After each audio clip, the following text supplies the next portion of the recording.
¿Cómo la FQ afecta el cuerpo? Síntomas. La fibrosis quística se puede presentar de maneras muy distintas y con diferentes síntomas. Durante los primeros años, un niño puede tener pocos síntomas o tal vez ninguno.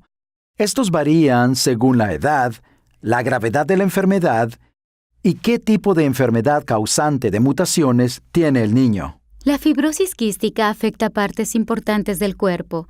La parte más común son los pulmones. Las personas suelen tener tos crónica. De hecho, producen mucha mucosidad y deben expectorar. Respiran con dificultad, pueden tener problemas al respirar y desarrollan gérmenes en los pulmones que el resto de las personas no tienen. En cuanto al sistema gastrointestinal, o sea, el estómago y los intestinos, estas personas no digieren bien la comida y por eso no crecen apropiadamente. Pueden tener diarrea frecuentemente y evacuar con un olor muy fuerte. Las glándulas sudoríparas son una de las áreas más afectadas, así es como determinamos si una persona sufre FQ porque su sudor contiene mucha sal. Sistema respiratorio. El tracto respiratorio normal mueve mucosidad. Hay líquido en las vías respiratorias y este ayuda a eliminar las bacterias. Así funcionan los pulmones normalmente. El aire que absorben contiene sodio por la presencia de agua y así se mantiene la humedad dentro de ellos. En un paciente que padece esta enfermedad, la proteína de FQ funciona mal. No se produce un buen intercambio de cloruro de sodio, por lo que los pulmones están muy secos. Cuando se exponen a las bacterias, estos pulmones no pueden expulsarlas porque no hay humedad en ellos. No hay un nivel de agua en las vías respiratorias. Las terapias para despejar las vías respiratorias ayudan a expulsar la mucosidad y las bacterias de los pulmones. Un terapeuta respiratorio especializado en FQ ayuda a planificar, enseña y brinda métodos de cuidado respiratorio en los centros dedicados a la enfermedad. Le ayudamos a las familias a ajustar su plan de tratamiento para que éste incluya aerosolterapia, nebulizaciones y les enseñamos cuáles son los distintos dispositivos para limpiar las vías respiratorias. El nebulizador es un aparato que se utiliza para administrar medicamentos por vaporización. Por eso, es importante que hablen con el terapeuta respiratorio de su equipo de médicos para que les enseñe cómo limpiar y desinfectar adecuadamente el dispositivo. Durante las visitas regulares de los pacientes, se hacen muchas pruebas. Las hacemos cada 3 meses. Tomamos una muestra de esputo para mandarla al laboratorio y observar qué tipo de bacteria se está desarrollando. Esta prueba es muy importante para decidir qué tratamiento recibirá la persona. Hacemos chequeos para examinar el funcionamiento de los pulmones. Observamos la capacidad pulmonar y la tasa de flujo de los pacientes para buscar si hay cambios en el estado de sus pulmones. Nos gusta recomendar terapias ambulatorias que puedan hacerse en el trabajo o en los descansos de la oficina. En las escuelas pueden tomarse un recreo de clases. Les enseñamos técnicas de respiración, cómo mover la mucosidad con la respiración en diferentes niveles pulmonares, distintas técnicas para forzar la salida de la mucosidad. No todo funciona igual todos los días, así que es importante tener opciones y definitivamente métodos que funcionen. Otra técnica para despejar las vías respiratorias que usamos es la percusión torácica. Formas una copa con la mano y te palmeas el pecho. Eso causa vibración y también ayuda a desprender la mucosidad. En este momento le despejamos el pecho con la fisioterapia torácica manual 2 veces al día.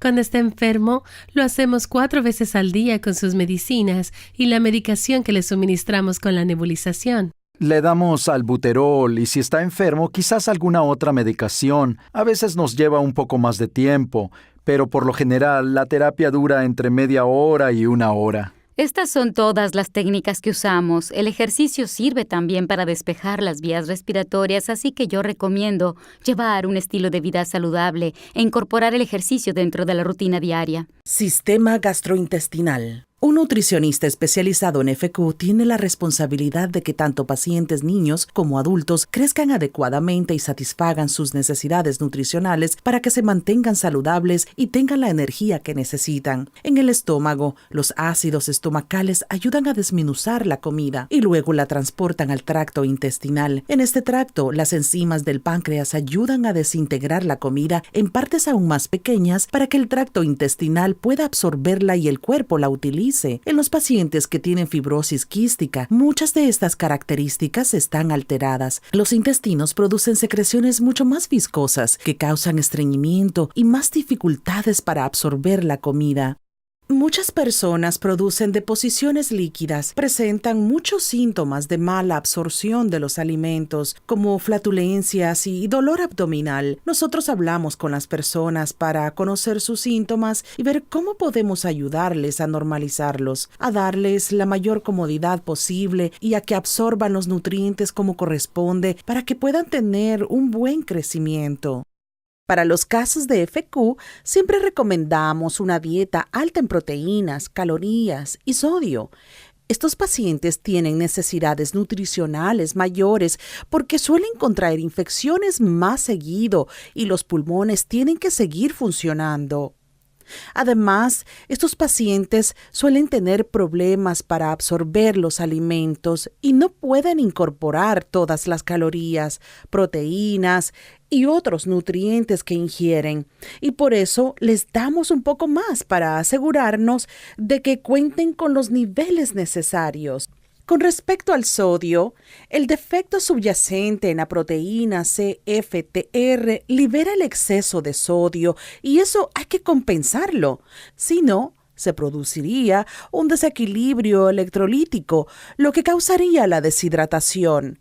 La Administración de Alimentos y Medicamentos aprueba las enzimas pancreáticas como medicación para pacientes con FQ o con otros problemas pancreáticos para digerir los alimentos. Las enzimas pancreáticas reemplazan otras enzimas que el cuerpo produce normalmente, pero que, debido a la FQ, no se producen o no se liberan en su totalidad.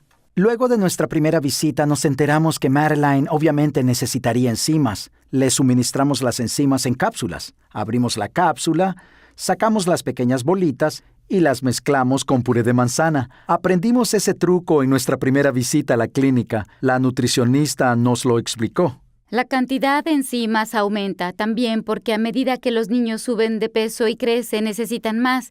Y siempre nuestra nutricionista es fantástica. Le envío correos y le comento sobre el peso actual de ella. Ella corrobora algunas cosas y me responde si tenemos que suministrarle media cápsula más o algo así. En general, los pacientes con fibrosis quística necesitan entre un 120 a un 200% de la cantidad alimentaria recomendada. Es difícil, se complica realmente y los padres y los pacientes con FQ nos dicen que esa es una de las partes más difíciles de vivir con la enfermedad. Pero es muy importante ajustar la cantidad para que las personas mantengan una nutrición adecuada. La manera más simple de hacerlo es elegir alimentos altos en calorías y con mucha proteína. Los alimentos como los frutos secos, el queso, las carnes que no han sido desgrasadas. Si aún así estos alimentos no ayudan lo suficiente para ganar peso, entonces incorporamos lo que conocemos como potenciadores de calorías, mantequilla o aceites, aguacate, frutos secos o semillas. Si incluso con esto no se llega a la meta de calorías que queremos para ellos, entonces quizás debamos pensar en algún suplemento. En última instancia, consideraríamos colocar un botón gástrico. Es un tubo pequeño que se coloca atravesando la pared abdominal hasta el estómago para suministrarle alimentos. A veces es una opción muy conveniente para las familias porque puede alimentar al niño en la noche y esto no interfiere con sus actividades diarias y no lo presiona a comer cada vez más. Le colocamos el tubo gástrico a Jack cuando tenía 15 meses. Tuvimos que venir al hospital para que se lo colocaran. Lo usamos más como una herramienta de apoyo. No es su fuente principal de alimentación. En realidad, lo conectamos a la noche y de ahí obtiene la mayor parte de los nutrientes y las calorías que necesita. Una vez que lo pruebas, te das cuenta de que no es tan difícil como parece. Es así como lo ves. Lo conectamos, él recibe los alimentos y está feliz. Nosotros estamos felices. Las vitaminas son muy importantes para los pacientes con FQ y la razón por la que las menciono es porque algunas de las vitaminas solubles en grasa son propensas a no ser absorbidas de manera adecuada, como podrían ser en circunstancias normales. Esas vitaminas solubles en grasa son la A, la D, la E y la K. Los suplementos vitamínicos especiales para pacientes con FQ les ayudan a mantener los niveles adecuados. Esto también lo observamos en los chequeos clínicos anuales para asegurarnos de que los pacientes mantengan esos niveles y tengan una nutrición óptima. Cuando los pacientes alcancen la adultez, 1 de cada 3 probablemente sufra de diabetes. La diabetes relacionada con la fibrosis quística o DRFQ no es realmente como la diabetes típica que se da durante la juventud o la adultez. La controlamos muy de cerca. La Fundación de FQ recomienda comenzar con los controles para detectar la diabetes relacionada con la fibrosis quística a los 10 años y realizar un chequeo anual que incluya una prueba de la tolerancia oral a la glucosa. Queremos que comiencen a alimentarse bien a tiempo y que lo hagan siempre. Es una herramienta fantástica para prevenir el avance de la enfermedad y para que los pacientes con fibrosis quística se mantengan saludables dentro de las posibilidades. Sistema reproductivo. Cuando alguien me pregunta sobre la reproducción, me paso tal vez 1 o 2 horas conversando con esa persona. Más adelante, volvemos a conversar muchas veces sobre eso.